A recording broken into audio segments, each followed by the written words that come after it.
Reka tubasuhuze inshuti mukurikiye ibiganiro bya televiziyo y'u Rwanda. Baroreke Rofasi umwanya twakiramo abanditsi ibitabo, no muri uyu mwanya dufite umwanditsi igitabo yanditse yakise Les Collines se souviennent, igitabo cyanditswe na Oscar Gasana. Turi kumwe muri iki kiganiro, tubahaye ikaze. Nakoze. Les Collines se souviennent uvugamo cyane cyane jenoside, kuri jenoside yakorewe abatutsi mu Rwanda, ariko ukanyura ku byabaye hirya no hino mu gihugu, ukaza kugaruka by'umwihariko kuri Bisesero. Wandika iki gitabo, intego yawe yari iyihe? Banze mashimire ko mu mwanya akiriye kugira ngo mbwire abatureba iki gitabo nanditse. Nyandika mu by'ukuri nifuzaga ko jenoside yabaye mu Rwanda yakorewe abatutsi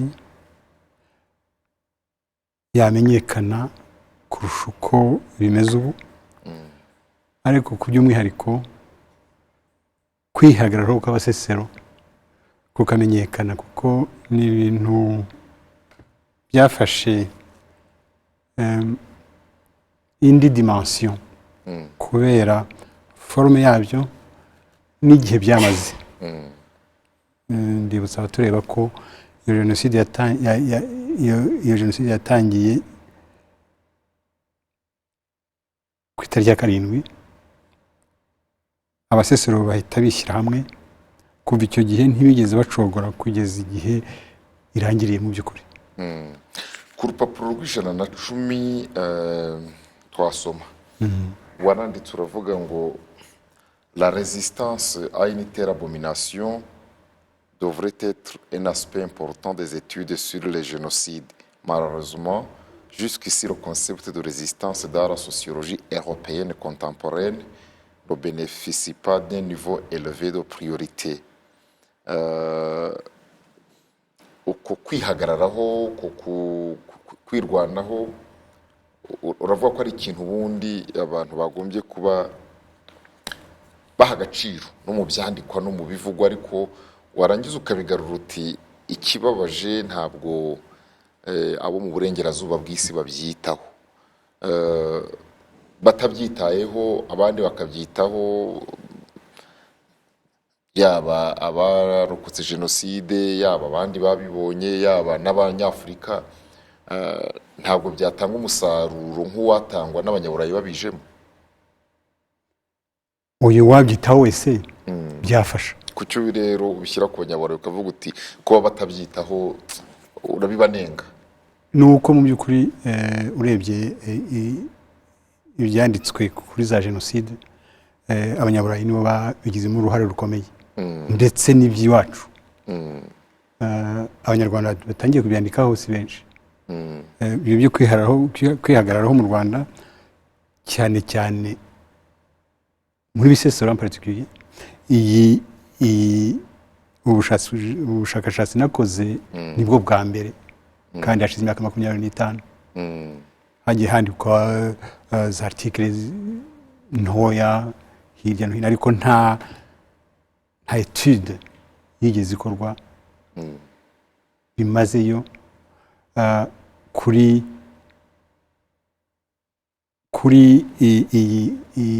kwihagararaho kw'Abasesero.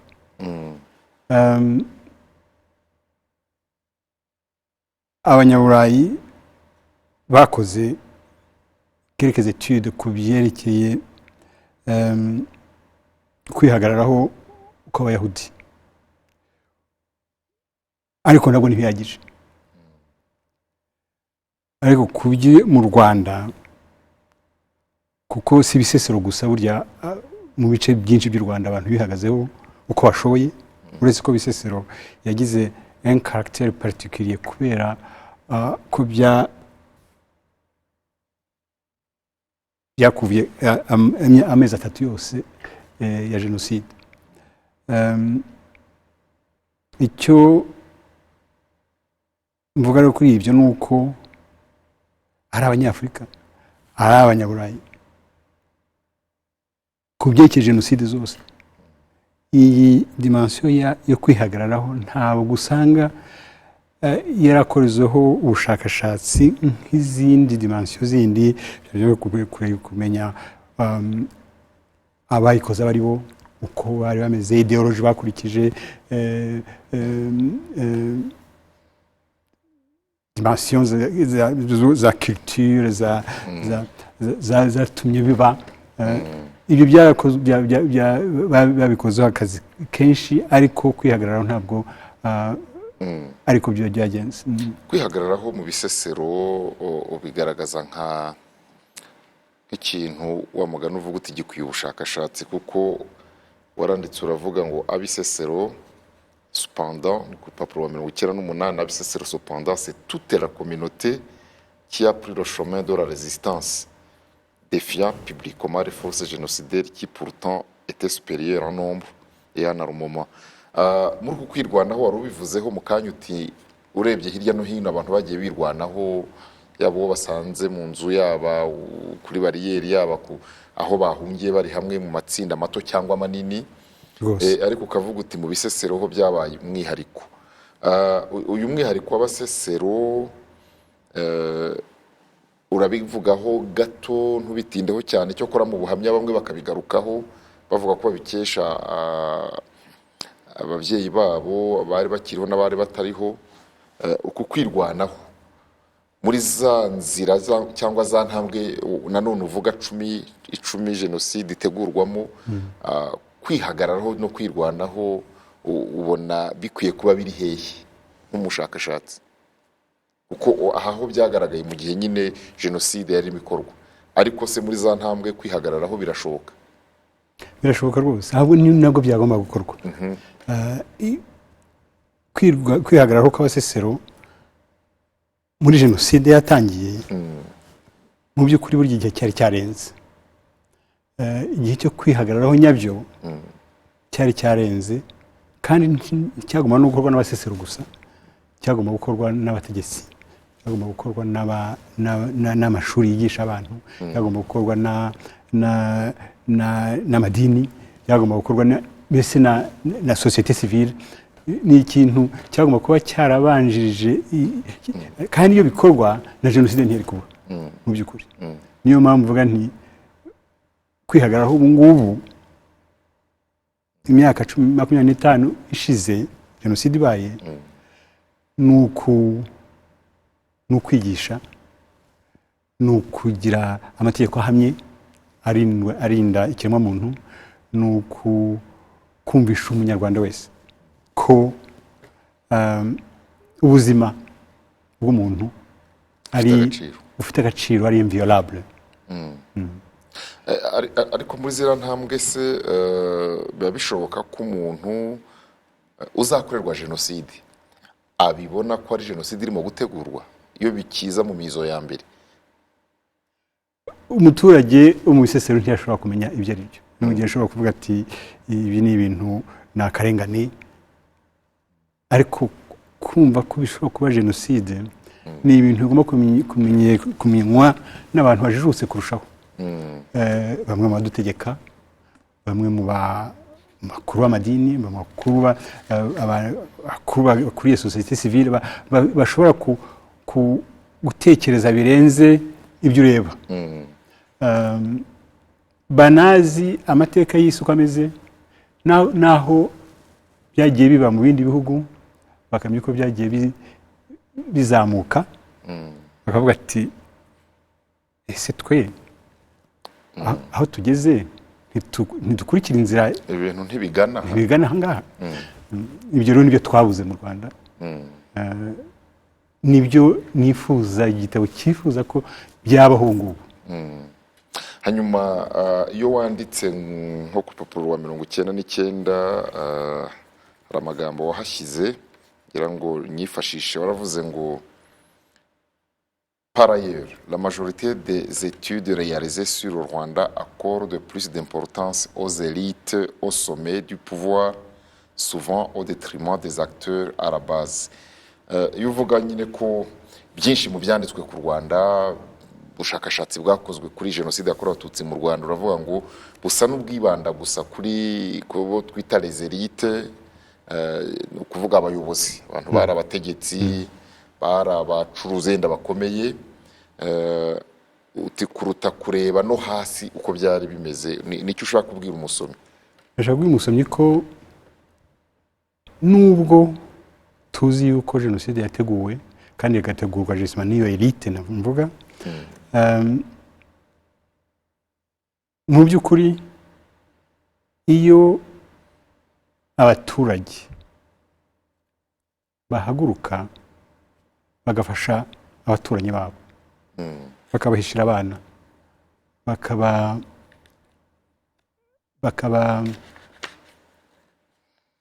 bakabareberaho umwanzi aturuka uje kubica, bagahisha ukurikiwe wese, mbese bakanahagarara bakareba mu maso abicanyi, nubwo batabarwanya ariko bakabareba mu maso bakabereka ko babagaye. Ntabwo jenoside iba yarageze aho yageze, yahageze kubera ko umuturanyi ari we watunze urutoki, niba atari nawe wafashe umupanga. Paji 39 ariko urabivuga ko hari quelques résistants, ugaragaza muri iki gitabo forme zinyuranye zo kwihagararaho. Zimwe ukavuga ngo ni résistance civile, résistance militaire na résistance caritative, barabivuze. Hanyuma mu Rwanda muri uku kwihagararaho, wenda nidushaka tunabifate kuko igitabo cya kigaragaza amageragezwa ya jenoside yagiye akorwa kuva muri za 59, 73, aho hose abantu bihagararaho bahungira hafi bakagaruka, bahisha bamwe bandi ntibabahishe. Ni iki mu Rwanda ubona cyari gikenewe cyane, cyari gushobora nibura kurokora benshi? Ni résistance militaire yo ni civile, ni caritative? Je crois que résistance militaire yari ikomeye, kuko umva birimo abasirikari, birimo abagendarmerie, birimo ni milice armée. Donc résistance militaire ngira ngo si yari ikenewe igihe jenoside yatangiye deja. Yari ikenewe ngira ngo ni résistance caritative et résistance civile. Zisobanurira abadukurikiye. Écoute, caritative ni ugufasha ukurikiwe, ukamuhisha, ukamugaburira, ukamwereka aho yihisha n'ibyo. Résistance civile ni la société civile, donc iyo communauté y'abaturanyi, y'abavandimwe bari iruhande, uko twari duturanye twese, ivuga ouvertement yuko ibyo batabyemeye, bakanabyandika, bakabivuga, bakagira iyo courage yo guhagarara, bakavuga ati ibi ngibi ni agahomamunwa, ntidushobora kubyemera twebwe nk'abaturanyi b'iki gihugu, nk'abatuye iki gihugu. Ibyo rero nibyo byabuze, uretse ko nyine mu gitabo mvuga neza intwari zahagurutse zikavuga ati ngewe nimushaka mu gice, ariko sindi hamwe namwe, kandi ndi hamwe n'abanga bakunze kubazira ubusa. Nibyo Felicite yakoze, Felicite ku Gisenyi, nibyo uriya mu kapiteni Ndiaye muri Senegal yakoze, ndamuvuga nawe, n'abandi benshi, uretse ko batigeze baba une masse critique ihagije kugira ngo bakorera différence. Yagomba kuba kugira ngo hapfe bake cyangwa se kugira abapaditu. Nyuma rero icyifuzo cyari uko izo mbuto za Felicite n'abandi nkawe twazimultiplier par million mu Rwanda, tukagira abaturanyi la société civile twavugaga ikaba beaucoup plus vers la vie, vers la sauvegarde de la vie, de l'intégrité y'abaturanyi. Uyu mutima akwita umutima wa ntageranya na zahabu, ubu bumuntu urupfu rwakwiriye hose. Muri iki gitabo cyawe unagaruka muri icyo umuntu yakwita isesengura rishingiye ku bumenyamuntu, la psychologie, la psychanalyse, ugenda nabyo ubigarukaho. Uyu mutima urarerwa, uyu mutima uva hehe? Urarerwa. Abawugaragaje bari bararezwe nande? Reka nkubwire, umutima urarerwa kuko turebye dans le sens inverse. Ideologie yabaye yigishijwe mu mashuri kuva muri za 60 kugeza igihe jenoside yabereye. Biragaragara ko yagize uruhare rukomeye mu byabaye. Bikaba bivuga yuko iyo kuva icyo gihe twigisha abana b'Abanyarwanda yuko kubana ari wo muco karande, ari wo muco uzatuma u Rwanda rutera imbere, gufatanya muri byose, icyo gihe ibi ntabwo biba byarabaye. Nibyo mvuga nti umutima urarerwa. Uravuga uti kose hari abagize uwo mutima.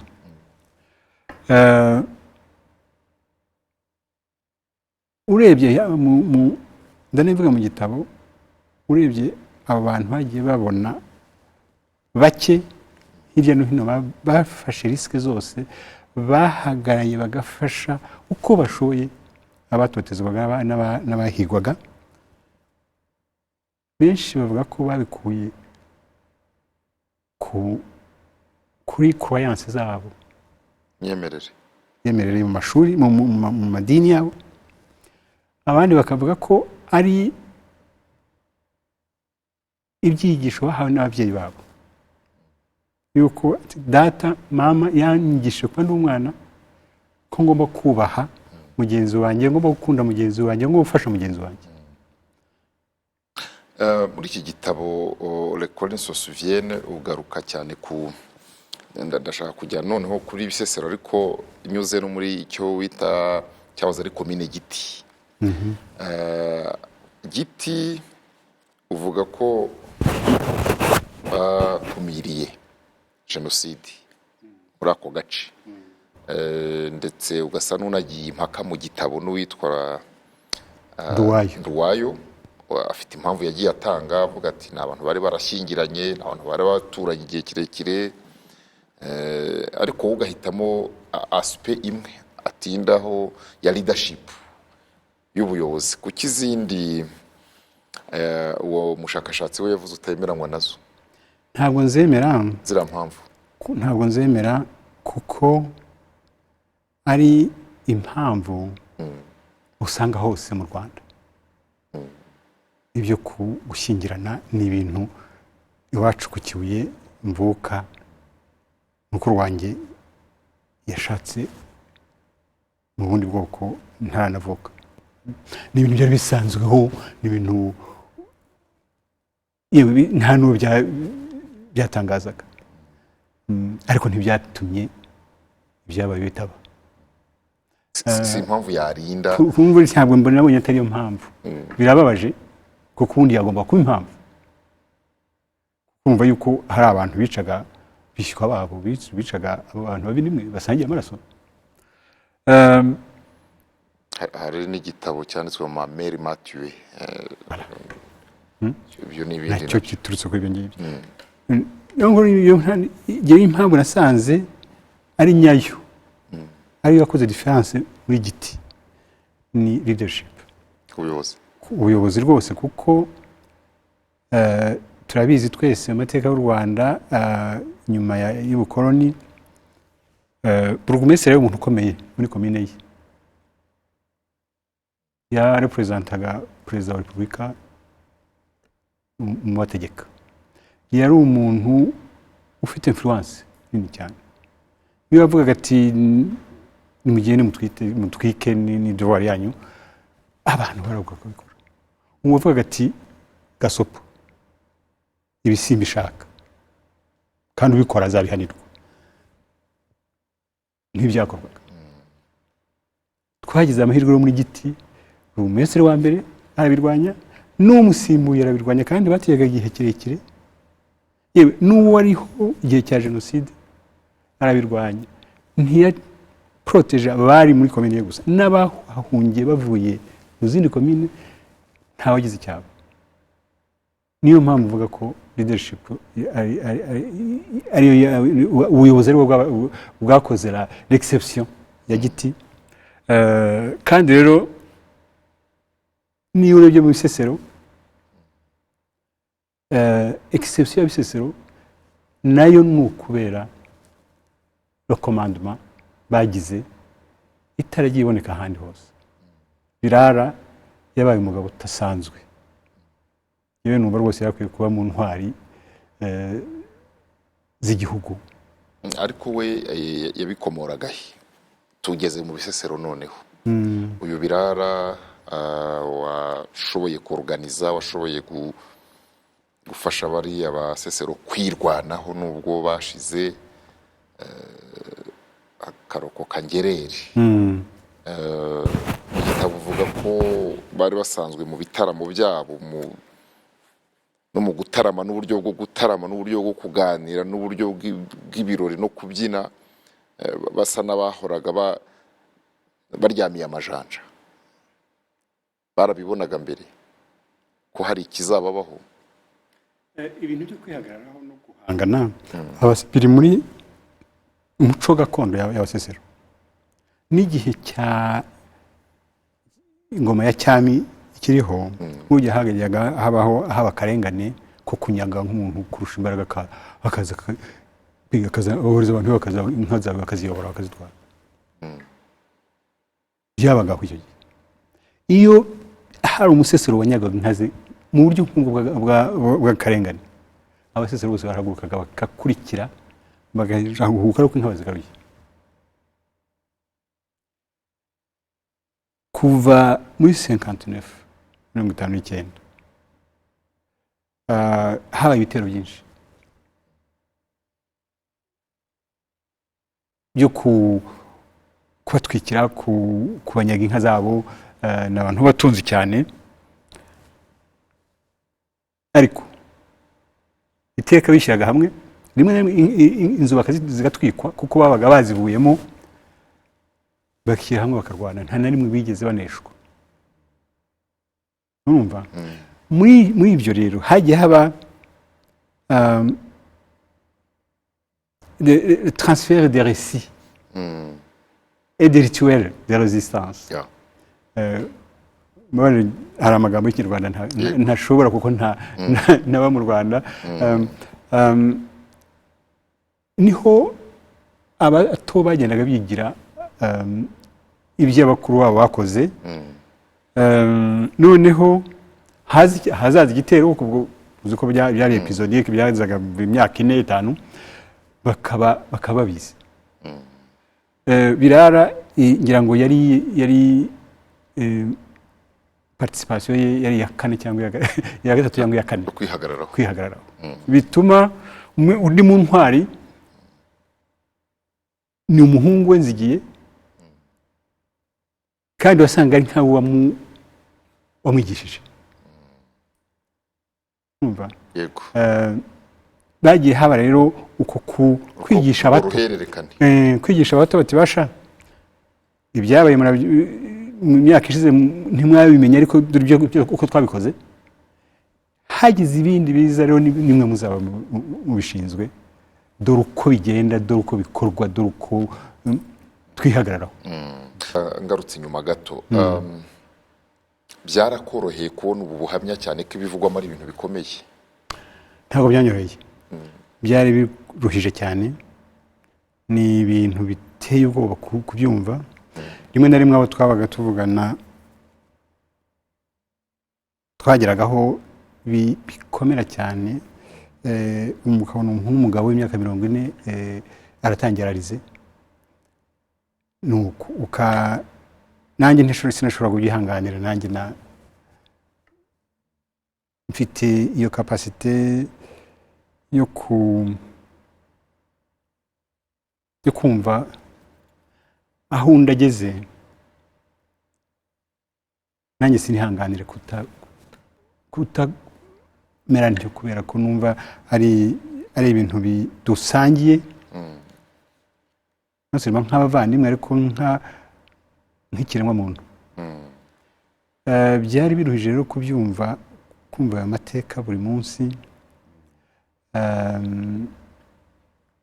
bituma naribajije niba nzashobora kurangiza ako kazi nari natangiye. wanditse, dusigaranye iminota nk'ibiri, hari ikintu wanditse kijyanye no ku bijyanye n'amateka ariko no kwibuka. uravuga ngo ku bijyanye no kwibuka kuri mu buryo bwinshi, umuntu yibuka ku giti cye, mu itsinda rito, mu itsinda ryagutse, ndetse no ku rwego rw'igihugu, ariko ukavuga ngo uko bikorwa mu buryo bunyuranye nabyo bishobora guteramo ibibazo, ibintu bimwe bikibagirana cyangwa abantu bakabivuga uko biboneye. hariya washakaga ko bikorwa biti bijyanye no kwibuka, la mémoire, atari l'histoire. Ku histoire uravuga uti ni ubushakashatsi scientifique, ariko no ibijyanye no kwibuka ushaka ko bikorwa mu buhe buryo? kwibuka kuri jye ni devoir, ni inshingano ya buri muntu wese. nifuza ko kwibuka biba imwe mu mico y'abarokotse jenoside, tukabigira inshingano ko ubwacu ubu ngubu ko tumeze, iyi generasiyo yakurikiye jenoside, n'abana bacu n'abazabakurikira, aya mateka y'u Rwanda atibagirana na rimwe. Ikaba kandi kwibuka bikaba inclusif, umunyarwanda wese akumva yuko ari inshingano ye, yaba uwishe, yaba uwahohotewe, bakagira aho bahurira mu kwibuka. uwishe yaba yibuka iki? yaba yibuka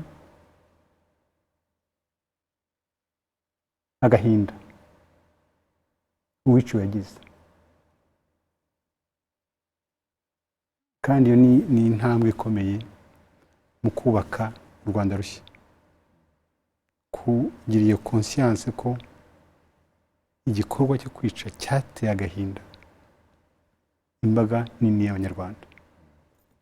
hanyuma Oscar, muri iki gitabo cyawe Les collines se souviennent, ugaragaza nyine ko hagiye handikwa bike, hakwiye kwandikwa byinshi, ariko ukanagaragaza ikintu cyabaye mu bisesero, aho uvuga uti kubera ko abantu bashize byabaye ngombwa n'ubundi gukomeza wa muco wo gushyingirana, ariko hari ikibazo cy'abavuga bati nta kundi twabigenza, twagomba gushaka abageni muri bariya nubwo bavuka mu batugiriye nabi, mu batwiciye. iyo community imeze ityo birashoboka ko noneho igira icyerekezo kimwe? niba ari yego, ni gute? birashoboka, aho kuri jyewe ni na signe ya espoir, pourvu yuko haba ukwigisha kujyana nabyo. Kwigisha ababyeyi uko bagomba kubahana, kwigisha abana ko ari abanyarwanda odera hirya y'abo bari bo, hirya y'amoko. Par extension uvuye no mu basesero, le fait que umuntu avuka ku babyeyi babiri ariko akitirirwa umubyeyi umwe, ndetse kandi nawe yidentifiyaho ko ari ubwoko bwe, ni ikintu nacyo twari dukwiye gusubiramo. Umwana agakura azi yuko niba ari afite ababyeyi bava mu bwoko bunyuranye, agakura azi yuko ari uwabo bombi, yaparitana kuri bombi, yitirirwa bombi, atitirirwa umwe gusa. Urakoze cyane. Arakoze Oscar Gasana. Igitabo cyise Les Collines se souviennent, ni igitabo kiboneka hirya no hino mu nzu zigurisha ibitabo.